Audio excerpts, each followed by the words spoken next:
नमस्कार बच्चों। तो इस वाले लेक्चर में हमको बहुत सारे सवाल आगे सॉल्व करने हैं इलेक्ट्रोस्टैटिक्स के इलेक्ट्रिक फील्ड नाम के टॉपिक पर बेस्ड, जो कंटिन्यूएशन में चल रहा है हमारा।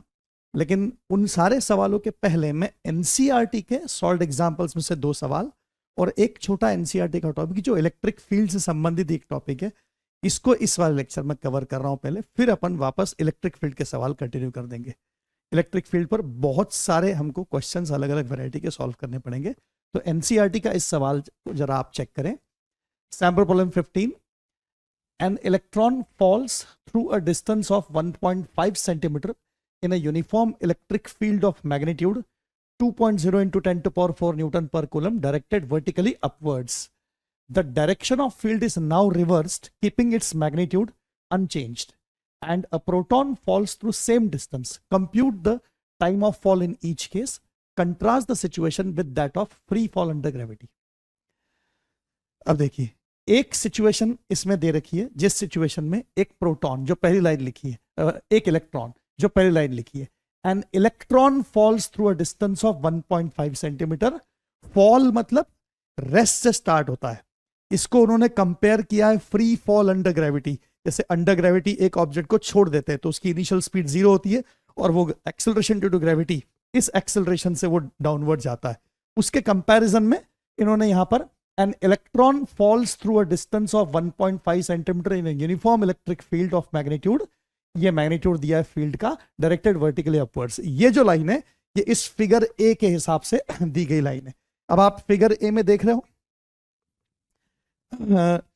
नीचे पॉजिटिव और ऊपर नेगेटिव। तो इलेक्ट्रिक फील्ड जो है वो पॉजिटिव से दूर जाने वाला होता है और नेगेटिव के पास आने वाला होता है।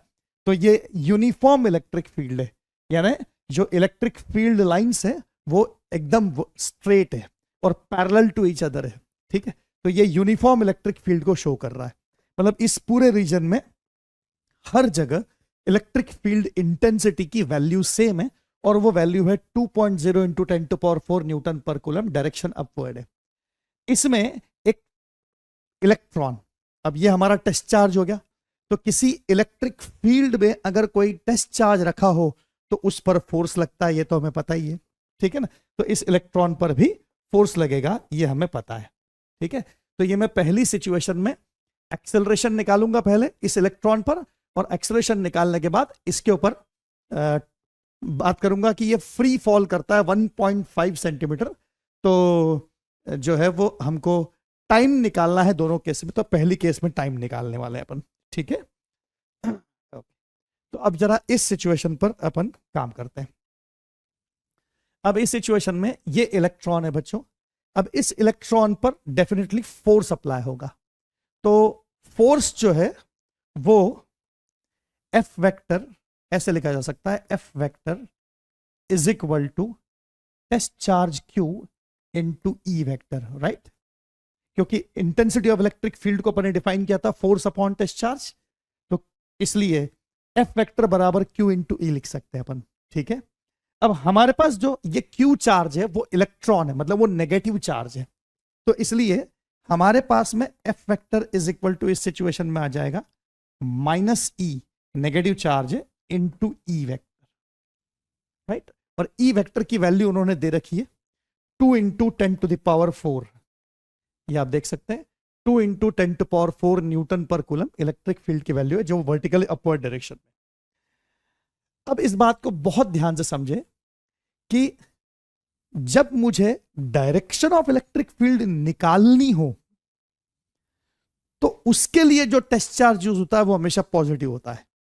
लेकिन यहां तो डायरेक्शन ऑफ इलेक्ट्रिक फील्ड पहले से पता है, यानी डायरेक्शन ऑफ इलेक्ट्रिक फील्ड नहीं निकालनी है। तो इस सिचुएशन में हम नेगेटिव टेस्ट चार्ज भी रख सकते हैं, राइट? तो अगर टेस्ट चार्ज नेगेटिव होगा तो इस नेगेटिव टेस्ट चार्ज पर जो फोर्स क्रिएट होगा वो इलेक्ट्रिक फील्ड की डायरेक्शन के अपोजिट क्रिएट होगा, क्योंकि एफ वेक्टर और ई वेक्टर में यहां एक माइनस साइन आ गई। यानी ई वेक्टर की जो डायरेक्शन होगी उसकी अपोजिट डायरेक्शन में इलेक्ट्रॉन पर फोर्स लगेगा। ये बात हमेशा ध्यान रखें। जब भी किसी इलेक्ट्रिक फील्ड में एक नेगेटिव टेस्ट चार्ज रख देते हैं तो उस नेगेटिव टेस्ट चार्ज पर जो फोर्स आता है वो इलेक्ट्रिक फील्ड के अपोजिट डायरेक्शन में आता है। ये फर्म है, हमेशा ऐसा ही होगा, ठीक बात है, राइट। तो इसलिए यहां पर जो इलेक्ट्रॉन है उस पर फोर्स जो है वो इलेक्ट्रिक फील्ड के अपोजिट डायरेक्शन में क्रिएट होगा, और मैं इस फोर्स को रेड वेक्टर से इस प्रकार से डिनोट कर रहा हूं, इस रेड लाइन से। ये फोर्स इस इलेक्ट्रॉन पे लगने वाला है जो डाउनवर्ड डायरेक्शन का है, ठीक बात है। अब इस फोर्स की वजह से एक्सेलरेशन क्रिएट होगा, ठीक है ना। तो यहां पर मैं लिख देता हूं as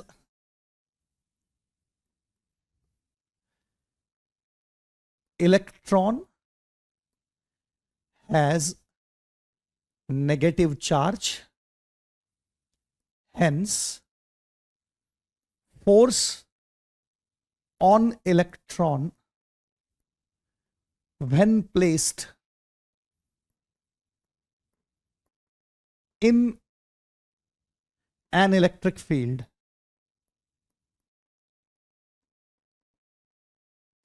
is opposite to direction of field.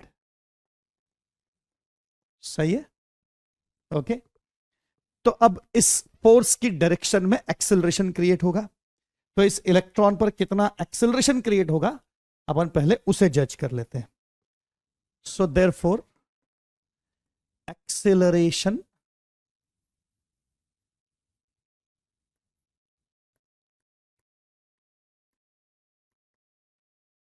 Created on electron, तो इलेक्ट्रॉन पर कितना एक्सेलरेशन क्रिएट हो रहा है वो अपन जज कर लेते हैं, राइट।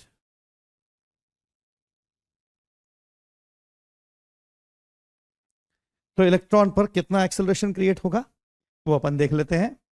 तो एक्सेलरेशन ऑन इलेक्ट्रॉन, ठीक है। अब मैं इस फोर्स को एफ ई लिख देता हूं, फोर्स ऑन इलेक्ट्रॉन। तो थोड़ा, क्योंकि हमारे पास दो केसेस है, एक इलेक्ट्रॉन पर फोर्स और एक प्रोटॉन पर फोर्स, तो यहां पर इलेक्ट्रॉन पर फोर्स है इसलिए इसको एफ ई लिख लेते हैं, ठीक है। ये फोर्स इलेक्ट्रॉन पे लग रहा है, तो इलेक्ट्रॉन पर जो फोर्स लग रहा है उसको मास ऑफ इलेक्ट्रॉन से डिवाइड कर देंगे तो हमको मिल जाएगा एक्सेलरेशन ऑन इलेक्ट्रॉन। तो इलेक्ट्रॉन पर एक्सेलरेशन निकालने के लिए मुझे क्या करना चाहिए, मुझे फोर्स जो इलेक्ट्रॉन पे लग रहा है उसे मास ऑफ इलेक्ट्रॉन से डिवाइड कर देना चाहिए, राइट। तो इसलिए इस फोर्स की वैल्यू आ जाती है E into E divided by mass of electron. कोई खास बात नहीं, बहुत इजी है, बात समझ में आ गई, एक्सेलरेशन समझ में आ गया। ऑफ कोर्स इसमें न्यूमेरिकल वैल्यूज डाल देंगे, अपने पास है सारी वैल्यूज, तो न्यूमेरिकल वैल्यूज डाल देंगे तो न्यूमेरिकली आंसर आ जाएगा कि एक्सेलरेशन कितना होगा, ठीक है ना। तो वो एक्सेलरेशन ऑन इलेक्ट्रॉन होगा 1.6 इंटू 10⁻⁻19 कूलम का तो इलेक्ट्रॉन पे चार्ज है। ई की वैल्यू 2 इंटू 10⁻⁴ दी हुई है सवाल में, और मास ऑफ इलेक्ट्रॉन होता है 9.1 इंटू 10⁻31 किलोग्राम। सारी वैल्यूज मैंने एसआई यूनिट्स में रखी है, तो एक्सेलरेशन ऑफ इलेक्ट्रॉन भी मुझे एसआई यूनिट्स में मिल जाएगा, क्लियर है। तो इस कैलकुलेशन से मुझे जो आंसर मिलता है वो आंसर मैं, आप वैसे अप्रोक्सीमेटली जज कर सकते हैं, ये 16 इंटू 2 3.2 हो गया। ये इस 9.1 को अप्रोक्सीमेटली अगर मैं 10 ही मान लूं अप्रोक्सीमेटली, तो आप देख सकते हैं ये 10 हो गया तो 10⁻30 हो गया, है ना। ये 10⁻30 ऊपर चला गया तो 34 हो गया। 10⁻34 में से 19 माइनस हो जाएंगे, तो 34 में से 19 घटा दो आप, तो हमको कितना मिलता है 13, राइट। तो 3.2 इंटू 10 इसी के आसपास आना चाहिए। तो एग्जैक्ट वैल्यू इसकी आती है 3.516 इंटू 10⁻15 मीटर पर सेकेंड स्क्वायर, राइट। अगर हम एग्जैक्ट कैलकुलेशन करें तो ये वैल्यू आपको मिल जाएगी। तो अब हमको टाइम ऑफ फॉल निकालना है, तो अब हम टाइम ऑफ फॉल निकाल लेते हैं कि कितना टाइम लगने वाला है इलेक्ट्रॉन को फॉल होने में और कितने सेंटीमीटर फॉल होना है। तो आप देख सकते हैं सवाल में लिखा हुआ है कि 1.5 सेंटीमीटर का फॉल होना है इलेक्ट्रॉन को। Electron falls through a distance of 1.5 centimetre, ठीक है। तो 1.5 सेंटीमीटर अगर इलेक्ट्रॉन नीचे गिरता है तो उसको कितना टाइम लगता है वो अपन जज कर लेते हैं, ओके। तो एक्सेलरेशन मिल गया है इलेक्ट्रॉन का। अब इतने एक्सेलरेशन से वो रेस्ट से नीचे गिरेगा, तो इक्वेशन ऑफ मोशन लगा देंगे, है ना, applying using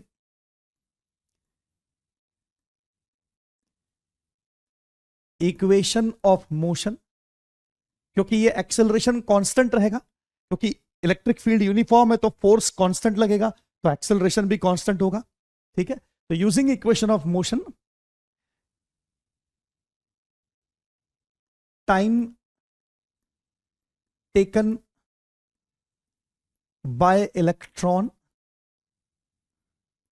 to fall 1.5 centimetre distance, इतना डिस्टेंस अगर इलेक्ट्रॉन को फॉल होना है तो कितना टाइम लगेगा वो टाइम निकाल लेते हैं।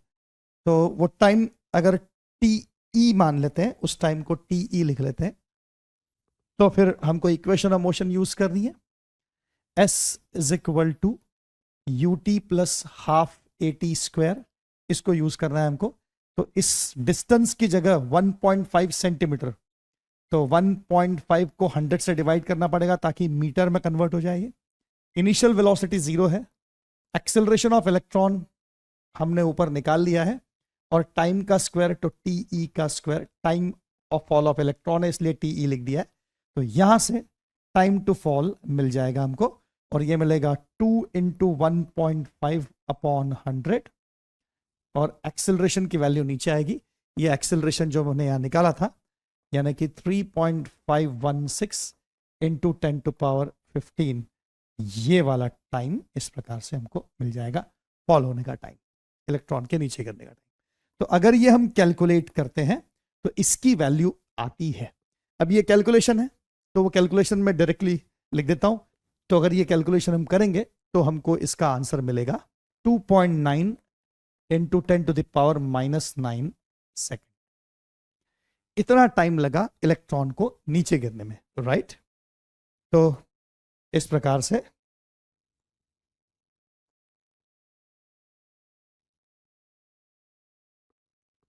हमको इलेक्ट्रॉन के फॉल का टाइम मिल गया। अब इसी प्रकार से प्रोटॉन के फॉल का टाइम हम बात कर रहे थे, प्रोटॉन के गिरने का टाइम, ठीक है। अब प्रोटॉन की सिचुएशन जो है वो कुछ अलग सिचुएशन है, जरा इसको चेक करें।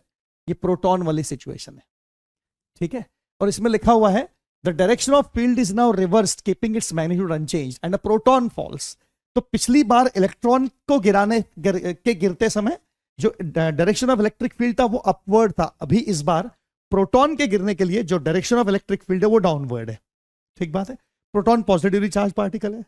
तो अब जैसे हमने पिछली बार सीखा था कि नेगेटिवली चार्ज पार्टिकल अगर किसी इलेक्ट्रिक फील्ड में रखा जाए तो उस पर जो फोर्स लगता है वो इलेक्ट्रिक फील्ड के अपोजिट डायरेक्शन में लगता है। तो पॉजिटिवली चार्ज पार्टिकल अगर किसी इलेक्ट्रिक फील्ड में रखा जाए तो उस पर फोर्स इलेक्ट्रिक फील्ड के डायरेक्शन में लगेगा, ठीक बात है ना। तो इसलिए as proton is positively charged particle,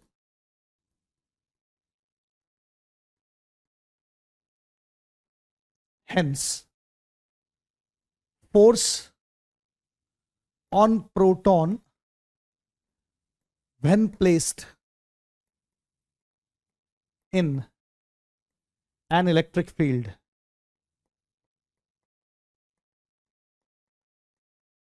is along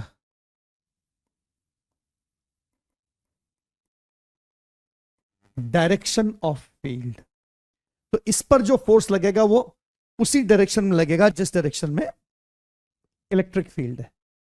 तो इस पर जो फोर्स लगेगा, फोर्स ऑन प्रोटॉन, वो मैंने ऐसे लिख दिया। तो जो प्रोटॉन पर फोर्स है वो लिखने का तरीका मुझे इस प्रकार से मिल जाएगा, प्रोटॉन पर force is equal to E into E, और इसकी डायरेक्शन, क्योंकि प्रोटॉन पॉजिटिवली चार्ज पार्टिकल है तो जिस डायरेक्शन में इलेक्ट्रिक फील्ड है उसी डायरेक्शन में फोर्स मिलेगा। तो अब ये फोर्स पता चल गया है तो एक्सेलरेशन मिल जाएगा। देयरफॉर एक्सेलरेशन ऑफ प्रोटॉन तो प्रोटॉन का एक्सेलरेशन मिल जाएगा। इसमें भी इनिशियल स्पीड 0 है प्रोटॉन की, और उस पर यह एक्सेलरेशन काम करेगा। तो एक्सेलरेशन ऑन प्रोटॉन की वैल्यू होगी फोर्स ऑन प्रोटॉन को मास ऑफ प्रोटॉन से डिवाइड कर देंगे, तो यानी E into E upon mass of proton. तो एक्सेलरेशन ऑफ प्रोटॉन की वैल्यू होगी E मतलब 1.6 इंटू 10⁻⁻19 कूलम। इलेक्ट्रिक फील्ड दिया हुआ है, उसकी वैल्यू है 2 इंटू 10⁴। वो तो पिछली बार भी वही थी, सिर्फ डायरेक्शन रिवर्स किया, उसका मैग्नीट्यूड सेम है। और अपॉन मास ऑफ प्रोटॉन ये होता है 1.6 इंटू 10⁻⁻27 किलोग्राम। तो यहां से एक्सेलरेशन ऑफ प्रोटॉन कैलकुलेट हो जाएगा। ठीक बात है, राइट। अब इसका कैलकुलेशन मैं डायरेक्टली लिख देता हूं। ओके, 1.9 इंटू 10⁻12 मीटर पर सेकेंड स्क्वायर। आप देख सकते हैं कि इलेक्ट्रॉन का एक्सेलरेशन थोड़ा ज्यादा है और प्रोटॉन का एक्सेलरेशन थोड़ा कम है। उसका रीजन बहुत सिंपल है, दोनों पर फोर्स की न्यूमेरिकल वैल्यू सेम है, चेक कर सकते हैं आप, क्योंकि दोनों पर चार्ज E तो सेम है और इलेक्ट्रिक फील्ड कैपिटल E भी सेम है। तो E और कैपिटल E ये दोनों वैल्यूज तो सेम है, सिर्फ यहां पर नेगेटिव चार्ज है, यहां पॉजिटिव चार्ज है। बाकी जो फोर्स है दोनों पर, उसकी डायरेक्शन भी सेम है और फोर्स की न्यूमेरिकल वैल्यू भी सेम है, E इंटू ई। लेकिन मास तो डिफरेंट है ना। इलेक्ट्रॉन जो है वो थोड़ा कम मास का पार्टिकल है, वो लाइटर पार्टिकल है, और प्रोटॉन हैवी पार्टिकल है। तो सेम फोर्स अगर हैवी मास पर लगे तो ये मास ज्यादा है, हैवी है, तो इसका एक्सेलरेशन कम होगा।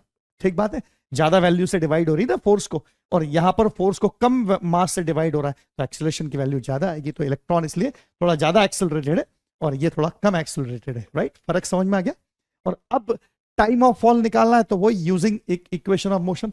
इसमें भी जो प्रोटॉन है वो इनिशियली रेस्ट पे होगा, डायग्राम दिखाता हूं आपको मैं। प्रोटॉन इनिशियली रेस्ट पे है और 1.5 सेंटीमीटर इसे नीचे फॉल होना है, तो उसका टाइम हमको कैलकुलेट करना है कि कितने टाइम में ये घटना घटित होगी, राइट। तो इसको सॉल्व करने के लिए हम इस प्रकार से लिख सकते हैं, right, using equation of motion,